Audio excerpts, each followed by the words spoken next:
Hey, everybody. I hope you're doing well. I hope you are all healthy and hanging in there. I know this has been a really strange semester, a time filled with a lot of anxiety and unknowns and stressors, and uh, really has challenged us on a multitude of levels. So I would just want to commune with all of you for a second on that experience and just encourage you to continue working to the best of your ability for the last 2+ weeks of the semester. You've all really done such an admirable job keeping up and participating in our discussion forums, which have been sort of one of my lifelines, frankly. It's been amazing just getting to interact with you all and engage in such a sort of lively and rich community of thinkers and writers. You've all really progressed so beautifully during the semester in your ability to read critically, think critically, and write critically and persuasively, and to support the ways in which you are processing through some of these texts and some of these themes in some of the stories and the poems that we've been reading during this latter half of the semester. So I applaud you all. Stay the course. We're almost there, I promise.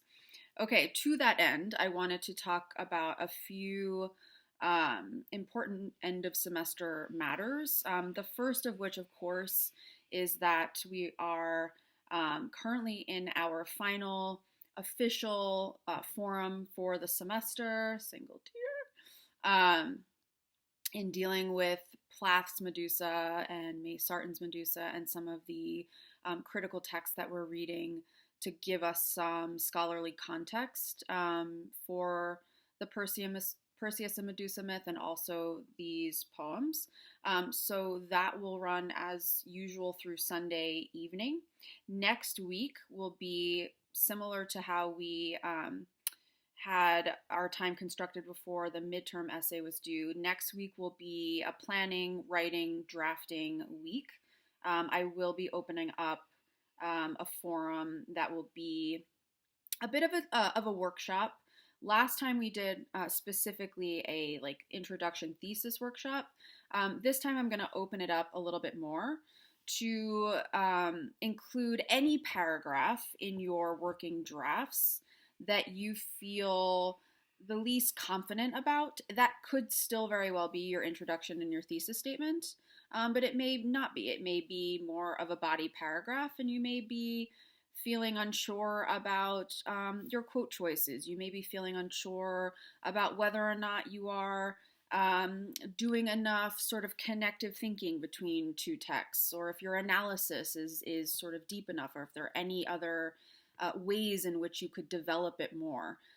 So I'm going to ask you all during that workshop for next week, which will run from Monday to Wednesday as our normal forums would run, to post one body paragraph that you are, again, feeling just less than confident about and would like some feedback, both from me and from your peers, just to help structure your time during next week, and also to give you a little bit of input to help you really maximize those final essays. Okay, so from Monday to Wednesday of next week, we're going to be you are going to be writing, drafting, and then submitting one body paragraph that you want some feedback on in our discussion forum, which will essentially be a workshop.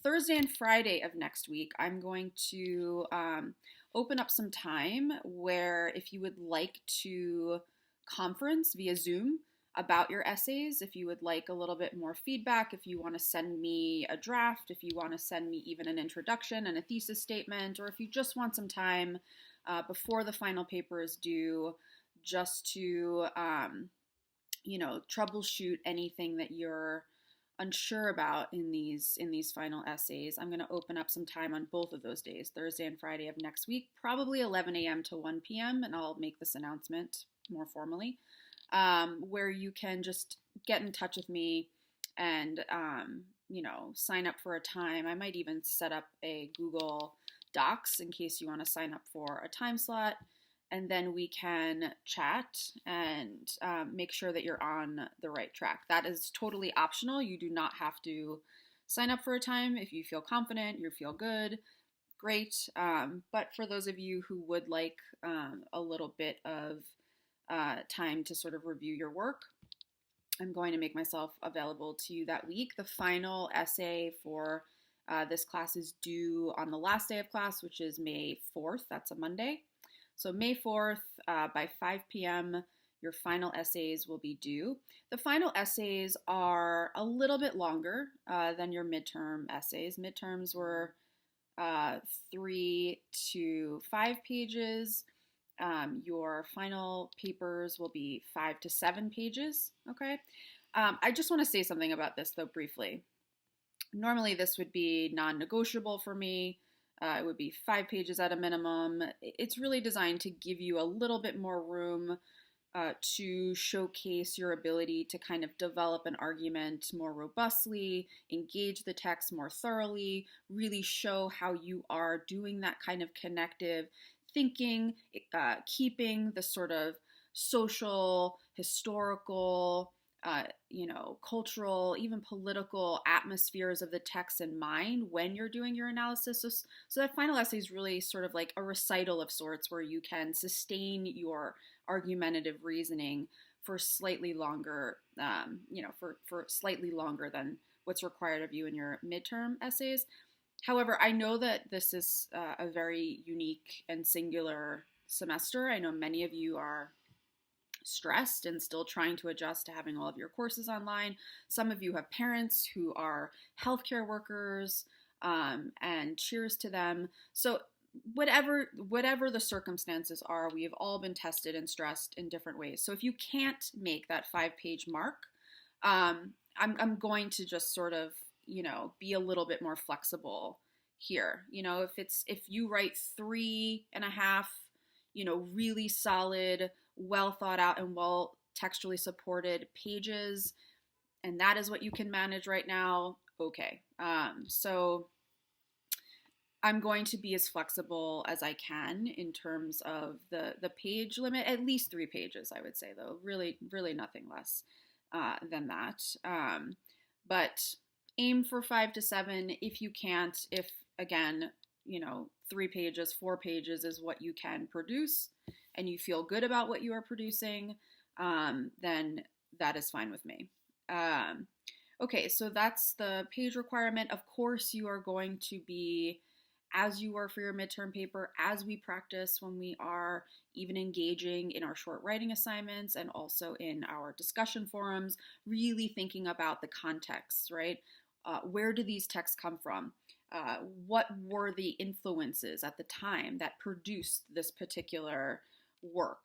What ideologies are reflected in that work that sort of match with or align with those influences that we tend to look at in order to contextualize a piece? Like I've said before, these pieces don't just poof appear out of nowhere.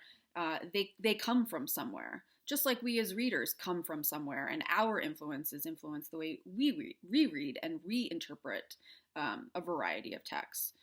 So we're going to, of course, keep that in mind as we are putting together a thesis statement, as we are doing our close reading of these texts, as we are doing our analysis and connective thinking. In terms of the structure, you do have 2 sample final essays that I've posted under the last module that you could look at and read through, use them as a sort of sample of sort of how to construct this type of final essay, the level of critical interpretive engagement. I like and often recommend that students try to put 2 texts in all of your body paragraphs, as opposed to talking about one text, in one body paragraph, talking about another text in its own body paragraph, and then maybe there are a couple of references, between them that kind of tries to talk about them in a sort of critical conversation, but not the type of really thorough, well thought out, well-conceived type of connective thinking that I'm looking for here. If you feel like it actually suits your essay more to do a sort of individual body paragraph on one text, another body paragraph on a second text. Um, that's okay, but then I would recommend dedicating at least another body paragraph to the more connective thinking piece, really imagining that these two authors, these two texts are sitting down with each other having coffee and having a sort of dialogue with each other and having a conversation and thinking about how this perspective resonates with this perspective, or how they diverge from one another, or how one might complicate the other. Okay, so it's fine if you do want to structure your essay where it's a body paragraph dedicated to one text, another body paragraph dedicated to another, but then I would give yourself some room to put them more in direct conversation with one another. So keep that in mind too as you're trying to organize your essays. And of course, you can be in touch with me at any time if you're not feeling like, if you're unsure of whether or not you are really doing sort of some deep connective thinking between the works. Okay, so your prompts for the final essay are posted under the assignments tab. I'm going to talk through them briefly because you can read them. I would choose a prompt that speaks to you. Choose a prompt that you're interested in. Maybe look back on some of your discussion forum posts. When I was reading through and grading your short writing assignments, your second short writing assignments, I did actually try to point out a moment or a concept that you were starting to develop that I thought was interesting, where I could see the ways in which you could take the sort of thinking and the writing that you were starting to do and expand upon it to utilize in some capacity in your final essay. That doesn't mean you copy and paste a full paragraph from Short Writing 2 and just plop it into your final essay. You know not to do that.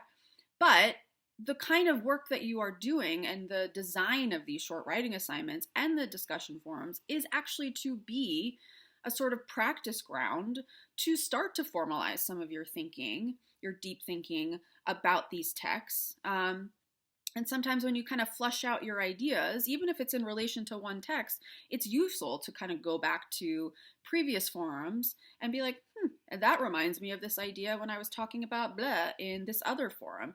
And that sort of can be the sort of germs of how you can begin to really formalize in a longer, more formal capacity a final essay. So do that. Look back on things that you've written before when you're going through some of these prompts and try to utilize some of the work that you've already done, especially now when there's so much going on. I mean, you've done a lot of good work already.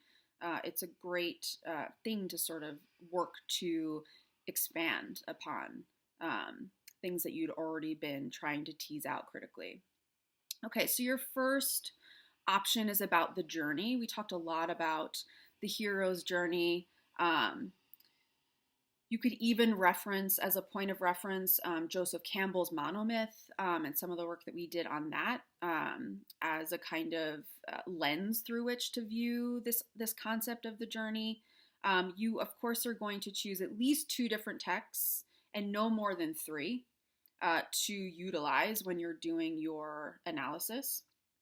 Okay, so one thing that I think is important if you choose to do this prompt about the journey is to really kind of think through in your head what type of journey is at stake in these myths that we've read. For example, if you're going to look at, Gilgamesh in relationship to Odysseus, which seems the most sort of readily available connection that you can make.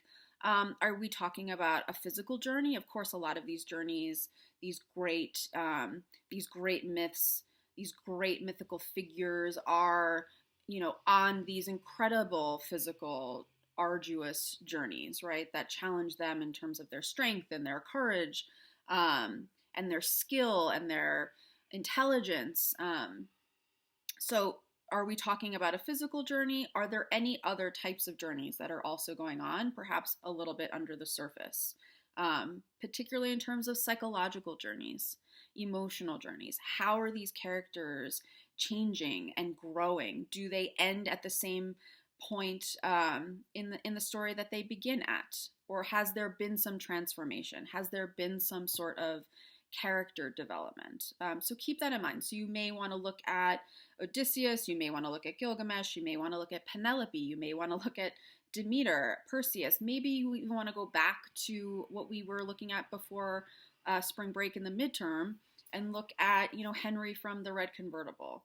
These are all just options for you. You can certainly customize this and look at the characters that are most compelling to you.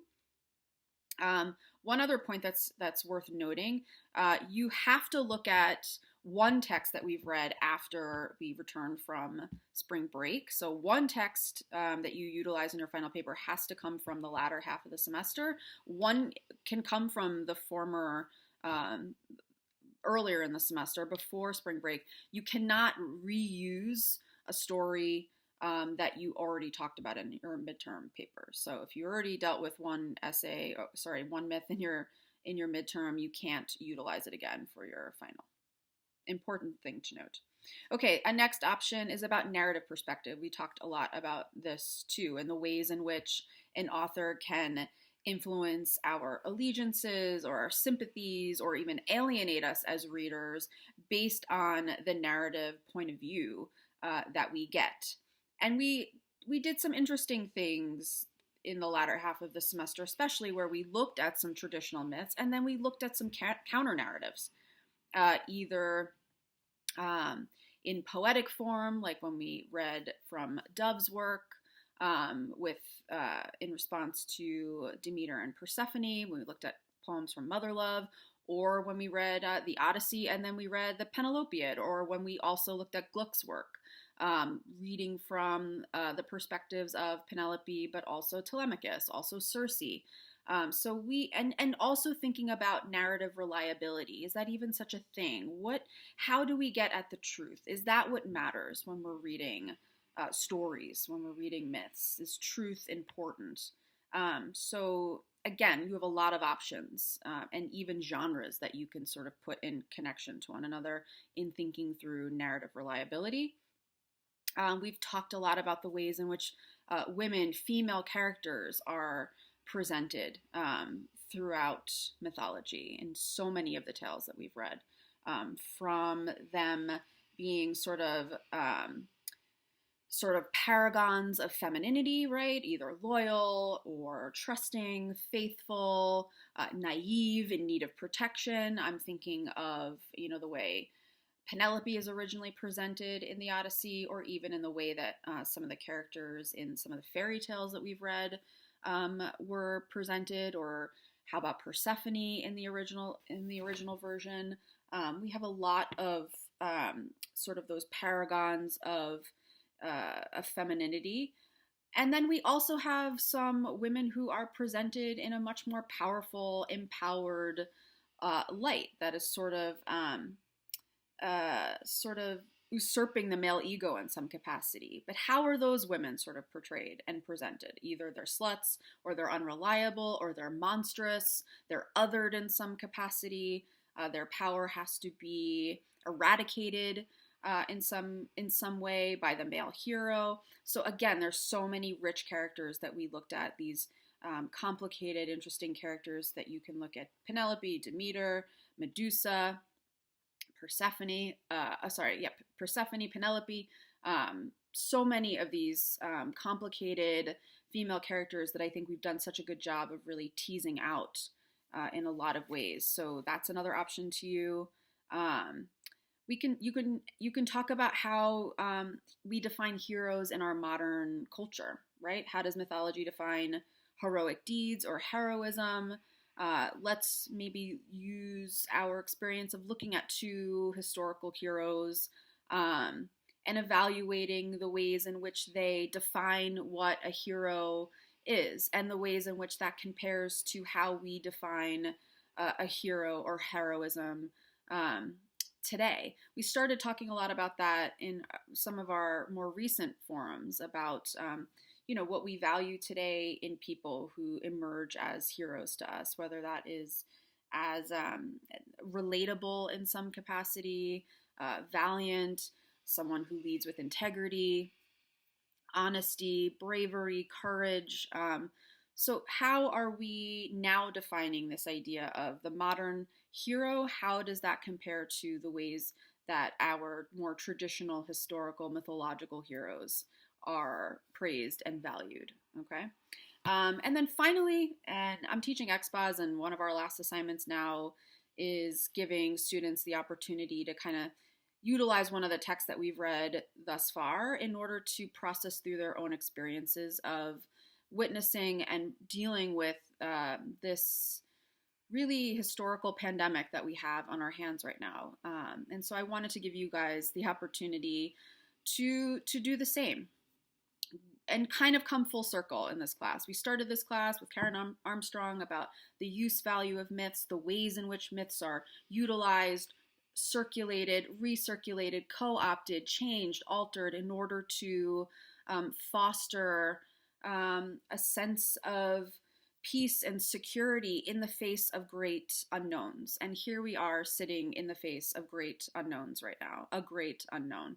And so, how can we draw from some of the stories that we have read in order to give shape to some of these experiences that you've been having, dealing with being in isolation, dealing with anxiety and strain, and really having to confront the unknown? We don't know the scope of this disease. We don't know when we're going to have a vaccine. We don't know a lot about when we're going to be able to return to a sense of normalcy or when we will feel safe. We've had to confront some really intense existential crises, such as death, which seems to be all around us, unfortunately. And so I'm giving you the opportunity to kind of think through some of the texts that we've read, think through in particular the use values of myth, the function of mythology, in order to help us, in order to help guide us actually through this time, which is what myths inherently were intended to do in many ways. And so that is an option to you as well. Okay, so I just wanted to talk through those prompts a little bit, talk through my expectations for those final essays.